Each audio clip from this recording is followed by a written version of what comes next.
Thank you so much for agreeing to sit down to an interview.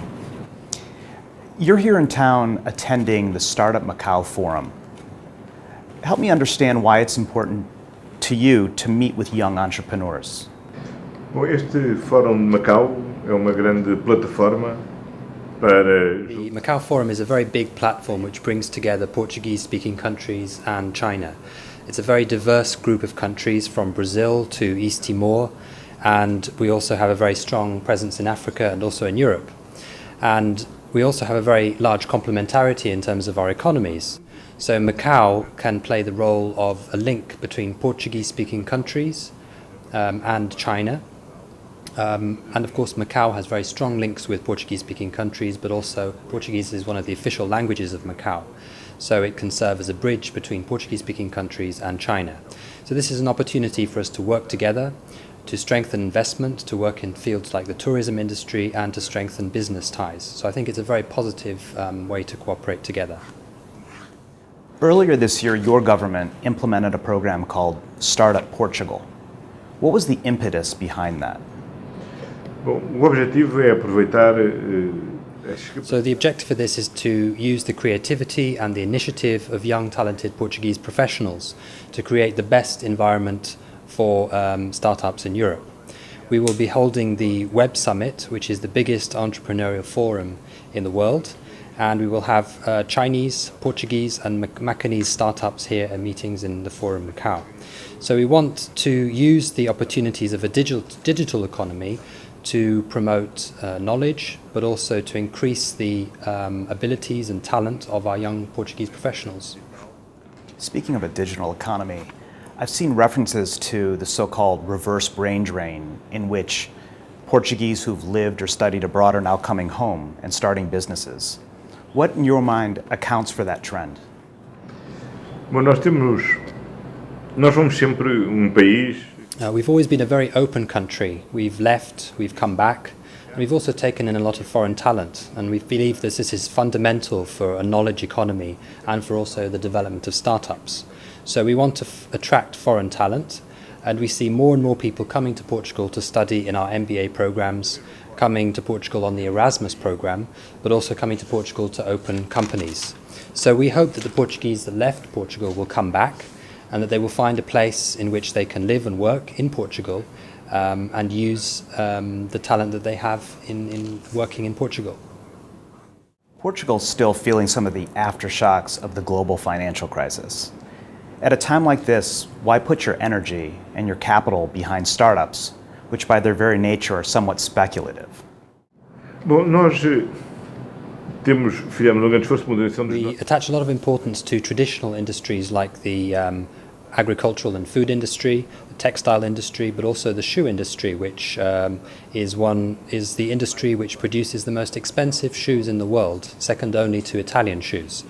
We also have a very good performance in the services sector, for example in the tourism sector, but also we've created very important clusters in fields like aeronautics. But we can't be betting on the technology of the past. We need to invest in the technology of the future and be at the front line of the development of technology. So the development of science, technology, universities, startups, but also the new generation of technologies is essential for us to get ahead in the future. Portugal is short on capital, which is essential for recovery and growth. I'm wondering how you're hoping to attract foreign capital at a time when, in a sense, you're servicing many masters, whether it's your coalition partners on the left, the EU, or the president of your own republic. Bom, Portugal é país politicamente estável, onde há uma excelente relação. Portugal has a stable political system. We have a president, as you know, and also a functioning parliament. It's also clear that we have a very positive relationship with the European Union. So first of all, for the first time, we will be this year meeting our deficit targets, and our deficit will be below the 2.5%, which is below the minimum threshold set by the European Union, and we will also be out of a situation where we have excessive debt. So the macroeconomic situation is stable, and now we can focus on creating the right conditions for investment, allowing families to recover the income that they lost during the period of the crisis, and in that way we can face the future with both tranquility but also with renewed confidence. The incoming Secretary General of the United Nations is Portuguese. The former President of the European Commission is Portuguese. You just had an important sit-down with the Premier of China. Portugal is a country of only 10 million people. I'm wondering, in your mind, what explains the outsized impact that you seem to have? Bom, Portugal acumulou ao longo de séculos. Over the centuries, Portugal has established very close and diverse relations, friendly relations with countries across the world, both with China, African countries, and also in South America. We have a Portuguese diaspora of 5 million people who are now a very strong community spread across various parts of the world. 30 years ago, we also found our place in our geographical space, Europe. And we've always had a very strong and positive way of building bridges between different societies and countries. So in difficult times, Portugal is often seen as having the right conditions, sometimes the best conditions, to be able to face those problems, whether it be in the context of the European Union or within the context of the United Nations. The Portuguese people have seen the world as colonizers, we've seen the world as discoverers, we've also seen the world as emigrants, and in many other ways. So we have a particular ability to be able to adapt to new ways of life, but also to be able to receive people in our own country, both as investors and as tourists. And this may help explain the choice of individuals who are Portuguese to play the roles that you mentioned just now. Of course, we also have to take into account the individual qualities of the individuals that are taking up these posts, which play a very important role in the choice of these people. Of course, we also have a very good diplomatic tradition which may help towards that effect. What does Macau mean to Portugal, and what might Macau learn from Portugal's own efforts to boost its innovation economy? Bom, Macau conserva uma memória de relacionamento escolar com Macau has many memories, has centuries of memories of a relationship with Portugal, not only in terms of the language that we share, but also in terms of many cultural references that are present in our heritage. But more importantly, Macau is a very important door to the Portuguese-speaking world for China and the Portuguese-speaking world to the Chinese market. So it's also an opportunity for Portuguese-speaking countries, which I may mention are very diverse. We have from Brazil in South America to Angola and Mozambique in Africa, to Portugal, and also East Timor, which acts as a bridge between Asia and Australasia, for these countries to access the Chinese market.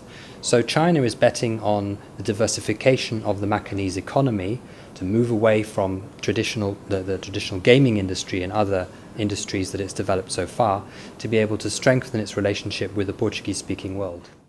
I understand that Premier Li favors creating a yuan clearinghouse here in Macau. I'm wondering if that came up at all in your meetings, and if so, what would that mean for Portugal and what would it mean for Macau? Bom, significam oportunidades para ambas. It means opportunities. Premier Li Keqiang wanted to stress the excellent relations that Portugal and China have, and he also mentioned what was a very good example of the smooth transition of Macau back to China. The one country, two systems policy means that Macau is in a very special position to be a door for China to the outside world and outside markets. So China's interest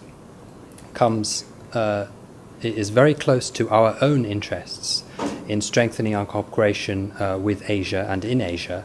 And in a global world, we need to have a global outlook, and that means that Macau can play a very important role in that.